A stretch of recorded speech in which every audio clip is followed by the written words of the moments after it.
ನಮಸ್ಕಾರ ಪ್ರಿಯ ವೀಕ್ಷಕರೇ, ಫ್ರೀಡಮ್ ಟಿವಿಯ ಡಿಜಿಟಲ್ ಕಂಟೆಂಟ್ಗೆ ಸ್ವಾಗತ. ನಾನು ರಚನಾ ನಂಜುಂಡ.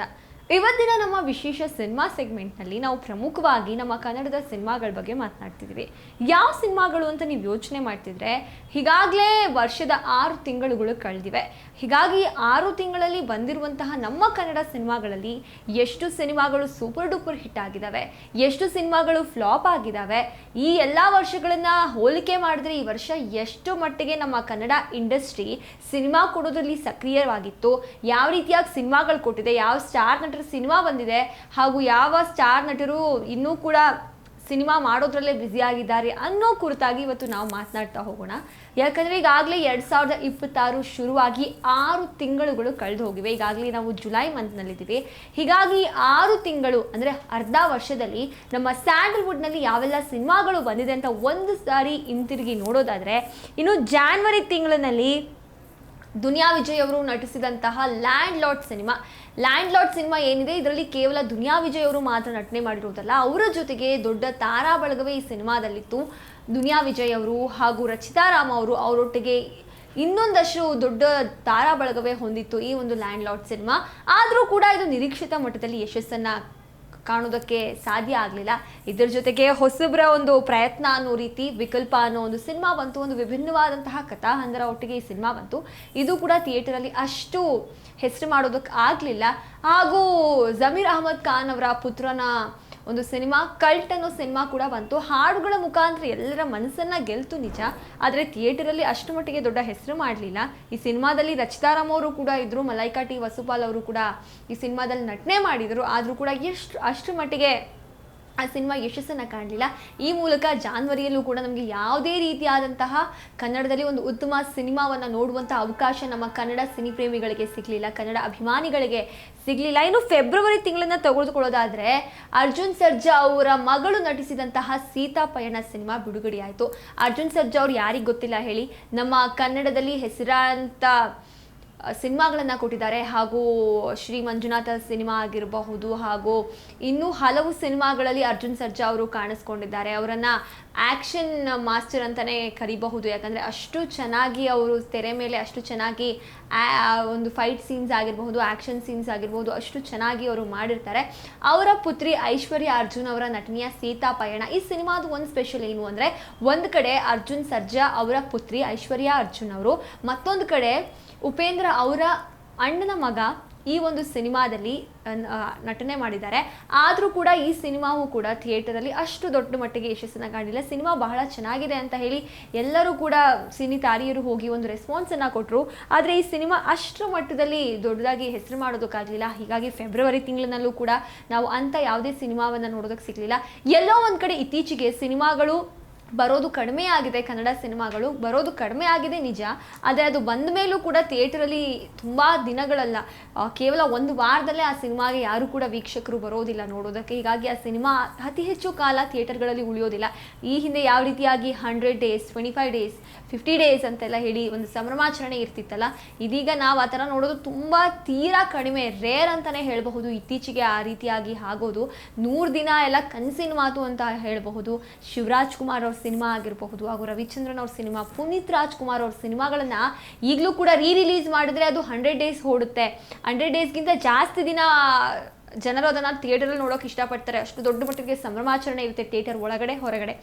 ಆದರೆ ಇತ್ತೀಚೆಗೆ ಅದು ಆ ರೀತಿಯಾಗಿ ಆಗಲಿಲ್ಲ. ನಾವೇ ನೋಡಿದ್ವಲ್ಲ 2026ರಲ್ಲಿ ಯಾವ ರೀತಿಯಾಗಿ ಸಿನಿಮಾಗಳು ಬಂದರೂ ಕೂಡ ಅಷ್ಟು ಮಟ್ಟಿಗೆ ಪ್ರೇಕ್ಷಕರ ಮನೋ ಗೆಲ್ಲೋದ್ರಲ್ಲಿ ವಿಫಲವಾಗಿದೆ ಅಂತಲೇ ಹೇಳಬಹುದು. ಇದಕ್ಕೆಲ್ಲ ಏನು ಕಾರಣ ಅಂತ ಹುಡುಕ್ತಾ ಹೋದಾಗ ಪ್ರಮುಖವಾಗಿ ಒಂದು ಪ್ರಮುಖ ಕಾರಣ ಏನು ಅಂದರೆ, ಸ್ಟಾರ್ ನಟರ ಸಿನಿಮಾಗಳು ಯಾವುದೂ ಬರ್ತಾ ಇಲ್ಲ. ಸುದೀಪ್ ಅವರಾಗಿರಬಹುದು, ಹಾಗೂ ಯಶ್ ಅವರಾಗಿರಬಹುದು, ಧ್ರುವ ಸರ್ಜಾ ಅವರಾಗಿರಬಹುದು, ಇವರೆಲ್ಲ ಸೀಮಿತ ಅವಧಿಯನ್ನು ಇಟ್ಕೊಂಡ್ಬಿಟ್ಟಿದ್ದಾರೆ. ಅಂದರೆ 2 ವರ್ಷಕ್ಕೊಂದು ಸಿನಿಮಾ, 3 ವರ್ಷಕ್ಕೊಂದು ಸಿನಿಮಾ, ದೊಡ್ಡದಾಗಿ ಸಿನಿಮಾ ಮಾಡ್ತಾ ಇದ್ದೀವಿ, ಪ್ಯಾನ್ ಇಂಡಿಯಾ ಲೆವೆಲಲ್ಲಿ ಮಾಡ್ತಾ ಇದ್ದೀವಿ. ಅಂದರೆ ಅವಾಗೆಲ್ಲ ಸಿನಿಮಾ ಮಾಡಿದ್ರೆ ಕನ್ನಡ ಸಿನಿಮಾ ಇರೋದು, ಆ ಸಿನಿಮಾನ ಬೇರೆ ಭಾಷೆಯಲ್ಲಿ ನೋಡಬೇಕು ಅಂದರೆ ಅವ್ರು ಮತ್ತೆ ಅದನ್ನು ರೀಮೇಕ್ ಅಂತ ಮಾಡೋರು. ಈಗ ಆ ಥರ ಆಗೋದಿಲ್ಲ. ಈಗೇನಿದ್ರು ಒಂದು ಸಿನಿಮಾ ಮಾಡ್ತಾರೆ, ಸ್ಟಾರ್ ನಟರ ಒಂದು ಸಿನಿಮಾ ಮಾಡ್ತಾರೆ, ಅದನ್ನು 1000 ಕೋಟಿ 100 ಕೋಟಿ ಅಂತ ಹೇಳಿ ಒಂದು ಬಜೆಟ್ ಇಟ್ಟು ಆ ಸಿನಿಮಾವನ್ನು ಮಾಡ್ತಾರೆ. ಅದನ್ನು ಹಾಗೆ ಭಾಷೆಯಲ್ಲಿ ಡಬ್ ಮಾಡಿ ಎಲ್ಲ ಕಡೆನೂ ರಿಲೀಸ್ ಮಾಡ್ತಾರೆ. ಹೀಗಾಗಿ ಅದು ಬಹಳಷ್ಟು ಟೈಮ್ ತೆಗೆದುಕೊಳ್ಳುತ್ತೆ. ಆ ಒಂದು ಭಾಷೆಗೆ ಒಂದು ಡಬ್ ಮಾಡಿ ಅಲ್ಲೆಲ್ಲ ಒಂದು ಪ್ರಮೋಷನ್ ಕಾರ್ಯಗಳನ್ನು ಮಾಡಿ ಇದೆಲ್ಲ ಒಂದು ಪ್ರೊಸೀಜರನ್ನು ಮುಗಿಸ್ಕೊಂಡು ಬರೋಷ್ಟರಲ್ಲಿ ಈ ಸಿನಿಮಾ ಶುರುವಾಗಿ ಅದು ಚಿತ್ರೀಕರಣಗೊಂಡು ಅದು ನಮಗೆ ಸೇರೋಷ್ಟರಲ್ಲಿ 3 ವರ್ಷ ಕಾಲ ಆಗ್ಬಿಟ್ಟಿರುತ್ತೆ. ಹೀಗಾಗಿ ವರ್ಷಕ್ಕೊಂದು ಸ್ಟಾರ್ ನಟರ ಸಿನಿಮಾ ನೋಡೋದು ಕೂಡ ಬಹಳ ಕಷ್ಟ ಆಗಿದೆ ಅಂತಲೇ ಹೇಳಬಹುದು.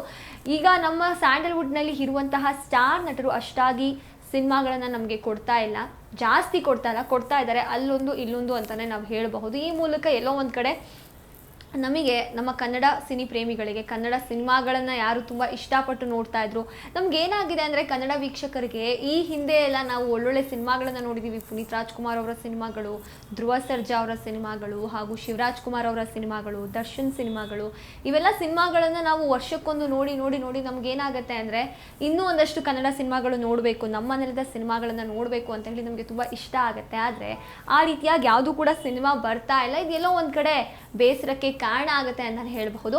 ಮತ್ತೆ ಈಗ ನಾವು ತಿಂಗಳ ಒಂದು ಲೆಕ್ಕದಲ್ಲಿ ನಿಮಗೆ ಸಿನಿಮಾಗಳನ್ನ ಹೇಳ್ತಾ ಹೋಗ್ತೀವಿ. ಇವಾಗ ಅದನ್ನ ಹೇಳ್ತಾ ಹೋಗೋದಾದ್ರೆ ಇನ್ನು ಮಾರ್ಚ್ ತಿಂಗಳನ್ನ ನಾವು ನೋಡೋದಾದ್ರೆ ಯುಗಾದಿ ಹಬ್ಬದ ಸಂಭ್ರಮದಲ್ಲಿ ಟಾಕ್ಸಿಕ್ ಸಿನಿಮಾ ಬರಬೇಕಿತ್ತು, ಆದರೆ ಕಾರಣಾಂತರಗಳಿಂದ ಯುದ್ಧ ನಡೀತಾ ಇದೆ ಅಂತ ಹೇಳಿ ಆ ಸಿನಿಮಾವನ್ನ ಕೂಡ ಮುಂದೂಡಣೆ ಮಾಡಿ ಇದೀಗ ಆಗಸ್ಟ್ 26ಕ್ಕೆ ಆ ಸಿನಿಮಾವನ್ನು ತೆಗೆದುಕೊಂಡು ಬರ್ತಾ ಇದ್ದಾರೆ. ಹೀಗಾಗಿ ಮಾರ್ಚ್ ತಿಂಗಳಲ್ಲಿ ನಮಗೆ ಲವ್ ಮಾಕ್ಟೇಲ್ 3 ಸಿನಿಮಾ ಏನಿದೆ ಅದು ಬಿಡುಗಡೆ ಆಯಿತು. ಅದು ಒಂದು ಮಾತ್ರ ನಿರೀಕ್ಷಿತ ಮಟ್ಟದಲ್ಲಿ ಯಾವ ರೀತಿಯಾಗಿ ಆ ಸಿನಿಮಾವನ್ನ ಮಾಡಿದ್ರು, ಅವರು ಒಂದೇನು ನಿರೀಕ್ಷೆ ಇಟ್ಟಿದ್ರು ಇಷ್ಟರ ಮಟ್ಟಿಗೆ ಅದು ರೀಚ್ ಆಗುತ್ತೆ ಅಂತ ಹೇಳಿ ಅಷ್ಟರ ಮಟ್ಟಿಗೆ ರೀಚ್ ಆಯಿತು. ಅದೊಂದು ರೀತಿಯಾಗಿ ಅದೊಂದು ಸಕ್ಸಸ್ ಕಾಣ್ತು ಅಂತಲೇ ಹೇಳಬಹುದು. ಈ ಹಿಂದೆ ಲವ್ ಮಾಕ್ಟೇಲ್ 1, ಲವ್ ಮಾಕ್ಟೇಲ್ 2 ಸಿನಿಮಾಗಳು ಅಷ್ಟರ ಮಟ್ಟಿಗೆ ಹೆಸರು ಮಾಡಿದ್ರಿಂದ ಆ ಒಂದು ಕಾರಣದಿಂದ ಈ ಸಿನಿಮಾ ಕೂಡ ಥಿಯೇಟರಲ್ಲಿ ಒಂದಷ್ಟು ದಿನ ಉಳಿತು. ಹಾಗೂ ಒಂದು ರೀತಿಯಾಗಿ ಅವ್ರು ಏನು ಒಂದು ನಿರೀಕ್ಷೆ ಇಟ್ಟಿದ್ರು ಈ ಸಿನಿಮಾ ಇಷ್ಟು ಮಟ್ಟಿಗೆ ಹೆಸರು ಮಾಡುತ್ತೆ ಅಂತ ಹೇಳಿ ಒಂದು ಅಪ್ಪ ಮಗಳ ಬಾಂಧವ್ಯವನ್ನು ಇಟ್ಕೊಂಡು ಈ ಸಿನಿಮಾ ಬಂತು. ಹೀಗಾಗಿ ಅದು ಒಂದು ಉತ್ತಮ ರೀತಿಯಲ್ಲಿ ಅದು ಯಶಸ್ಸನ್ನು ಕೂಡ ಕಾಣ್ತು. ಇದೊಂದು ಸಿನಿಮಾ ಬಂತು ಮಾರ್ಚ್ ತಿಂಗಳಲ್ಲಿ ಯುಗಾದಿ ಹಬ್ಬದ ಸಂಭ್ರಮದಲ್ಲಿ. ಈ ಹಿಂದೆ ಎಲ್ಲ ಯುಗಾದಿ ಹಬ್ಬ ಬಂತು ಅಂದರೆ ಒಂದು ರೀತಿಯಾಗಿ ಸಿನಿಮಾಗಳೇ ಬಿಡುಗಡೆ ಆಗ್ತವೆ, ಒಳ್ಳೊಳ್ಳೆ ಸ್ಟಾರ್ ನಟರ ಸಿನಿಮಾಗಳು ಬಿಡುಗಡೆ ಆಗ್ತವೆ, ಒಂದು ರೀತಿಯಾಗಿ ಡಬಲ್ ಧಮಾಕ ಹಬ್ಬ ಇದೆ ಅಂತೆಲ್ಲ ಹೇಳೋರು. ಆದರೆ ಈಗೆಲ್ಲ ಸಿಚುವೇಶನ್ ಆ ರೀತಿಯಾಗಿಲ್ಲ. ಒಂದು ಕಡೆ ಎಲ್ಲೋ ಮಂಕ್ ಕವಿದು ಬಿಟ್ಟಿದೆಯಾ ಸ್ಯಾಂಡಲ್ವುಡ್ಗೆ, ಮಕಾಡೆ ಮಲಗಿಬಿಟ್ಟಿದೆಯಾ ಸ್ಯಾಂಡಲ್ವುಡ್ಡು ಅಂತ ಹೇಳಿ ಒಂದಷ್ಟು ಬೇಸರ ಆಗುತ್ತೆ. ಯಾಕಂದರೆ ನಾವು ನಮ್ಮ ಕನ್ನಡ ಸಿನಿಮಾಗಳು ಎಷ್ಟೇ ಬೇರೆ ಭಾಷೆಗಳ ಸಿನಿಮಾಗಳನ್ನು ನಾವು ನೋಡಬಹುದು, ಆದರೆ ನಮ್ಮ ಕನ್ನಡ ಸಿನಿಮಾಗಳನ್ನು ನೋಡಬೇಕಾದ್ರೆ ಕನ್ನಡಿಗರಿಗಾಗೋ ಖುಷಿ ಇದೆಯಲ್ಲ, ಅದು ಯಾವ ಸಿನಿಮಾವನ್ನು ನೋಡಿದ್ರೂ ಕೂಡ ನಮಗೆ ಸಿಗೋದಿಲ್ಲ ಅಂತಲೇ ಹೇಳಬಹುದು. ಇನ್ನು ಪ್ರಮುಖವಾಗಿ ಕನ್ನಡದ ಸಿನಿಮಾ ಅಂತ ಹೇಳೋಕೆ ಬಂದಾಗ ನಾವು ಉದಾಹರಣೆಯನ್ನು ಇಟ್ಟು ನೋಡೋದಾದರೆ ಕಾಂತಾರ ಸಿನಿಮಾ ಎಷ್ಟು ಚೆನ್ನಾಗಿ ಕನೆಕ್ಟ್ ಆಯಿತು ಪ್ರತಿಯೊಬ್ಬ ಕನ್ನಡಿಗೂ. ಯಾಕಂದರೆ ಆ ಸಿನಿಮಾ ಕೇವಲ ಮಂಗಳೂರವ್ರಿಗೆ ಮಾತ್ರ ಕನೆಕ್ಟ್ ಆಗಬೇಕು, ಯಾಕಂದರೆ ಆ ಒಂದು ಕೊರಗಜ್ಜ ದೇವರು ಅಲ್ಲೇ ಇರೋದು. ಆದರೆ ಪ್ರತಿಯೊಬ್ಬ ಕನ್ನಡಿಗ, ಅದು ಮಂಗಳೂರಾಗಿರಬಹುದು, ಬೆಂಗಳೂರಾಗಿರಬಹುದು, ಇನ್ನು ಉತ್ತರ ಕರ್ನಾಟಕ ಆಗಿರಬಹುದು, ಇರ್ರೆಸ್ಪೆಕ್ಟಿವ್ ಆಫ್ ಯಾವುದೇ ಭಾಷೆ, ಅಂದರೆ ಯಾವುದೇ ಕನ್ನಡದಲ್ಲಿ ತುಳು ಮಾತಾಡ್ತಾರಾ ಅಥವಾ ಕೂರ್ಗಿ ಭಾಷೆ ಮಾತಾಡ್ತಾರಾ ಅಥವಾ ಇನ್ನೆಲ್ಲೋ ಕೊಂಕಣಿ ಮಾತಾಡ್ತಾರಾ, ಅವೆಲ್ಲ ಮ್ಯಾಟರ್ ಆಗಲಿಲ್ಲ. ಆ ಸಿನಿಮಾ ದೊಡ್ಡ ಮಟ್ಟದಲ್ಲಿ ನಿರೀಕ್ಷಿತವಾಗಿ ದೊಡ್ಡ ಮಟ್ಟದಲ್ಲಿ ಯಶಸ್ಸು ಕಾಣ್ತು.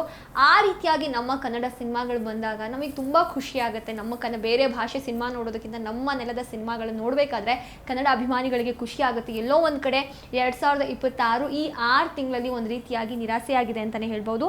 ಇನ್ನು ಏಪ್ರಿಲ್ ತಿಂಗಳದ್ದು ಬಂದಾಗ ಒಂದು ರೀತಿಯಾಗಿ ಎಲ್ಲರೂ ಕೂಡ ಖುಷಿ ಪಟ್ಟಿದ್ರು. ಯಾಕಂದರೆ KD the devil action prince Dhruva Sarja ಅವರ ಒಂದು ನಟನೆಯ ಸಿನಿಮಾ ಬರ್ತಾ ಇದೆ.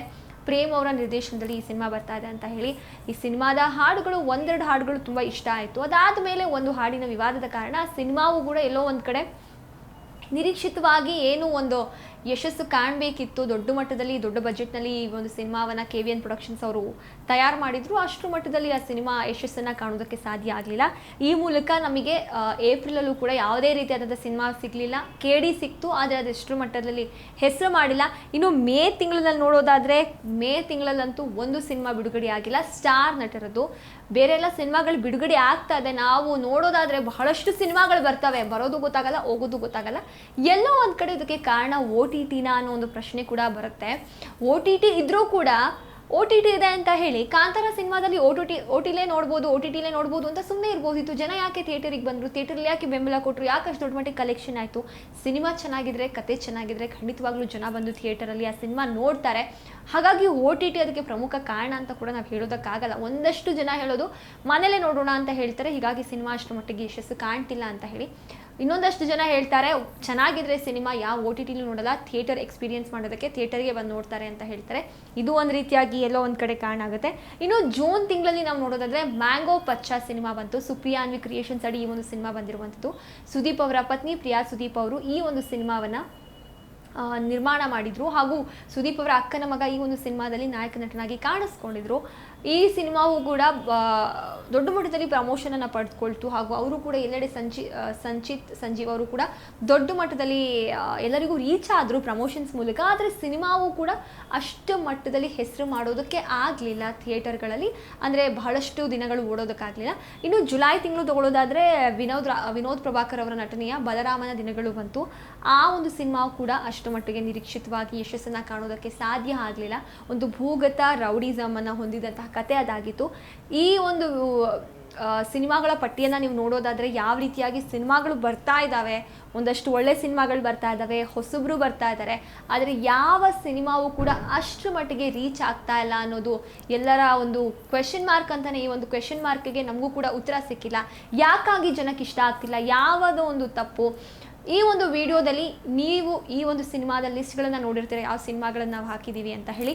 ಈ 6 ತಿಂಗಳಲ್ಲಿ ಬಿಡುಗಡೆ ಆಗಿದ್ದಂತಹ ಸಿನಿಮಾಗಳಲ್ಲಿ ನಿಮ್ಮ ಫೇವ್ರೆಟ್ ಸಿನಿಮಾ ಯಾವುದಾಗಿತ್ತು ಹಾಗೂ ಯಾಕಾಗಿ ಸಿನಿಮಾಗಳು ಇತ್ತೀಚೆಗೆ ಕನ್ನಡ ಅಭಿಮಾನಿಗಳು ಇಷ್ಟಪಡ್ತಾ ಇಲ್ಲ, ಕನ್ನಡದಲ್ಲಿ ಏನಾಗ್ತಾ ಇದೆ ಕೊರತೆಗಳು ಅಂತ ಹೇಳಿ ಇಲ್ಲಿ ಕಮೆಂಟ್ ಮಾಡಿ ಅಂತ ಹೇಳ್ತಾ ಇದಾಗಿತ್ತು ಇವತ್ತಿನ ಫ್ರೀಡಮ್ ಟಿವಿಯ ಡಿಜಿಟಲ್ ಕಂಟೆಂಟ್. ಮತ್ತಷ್ಟು ಅಪ್ಡೇಟ್ಸ್ಗಾಗಿ ನೋಡ್ತಾ ಇರಿ ಫ್ರೀಡಮ್ ಟಿವಿ, ಇದು ಜನಸಾಮಾನ್ಯರ ಚಾನೆಲ್. ಕ್ಷಣ ಕ್ಷಣದ ಸುದ್ದಿಗಳಿಗಾಗಿ ಫ್ರೀಡಮ್ ಟಿವಿ ಸಬ್ಸ್ಕ್ರೈಬ್ ಮಾಡಿ, ಲೈಕ್ ಮಾಡಿ ಹಾಗೂ ಫಾಲೋ ಮಾಡಿ. ಹೊಸ ಸುದ್ದಿಗಳ ನೋಟಿಫಿಕೇಶನ್ಗಾಗಿ ಬೆಲ್ ಐಕಾನ್ ಮೇಲೆ ಕ್ಲಿಕ್ ಮಾಡಿ.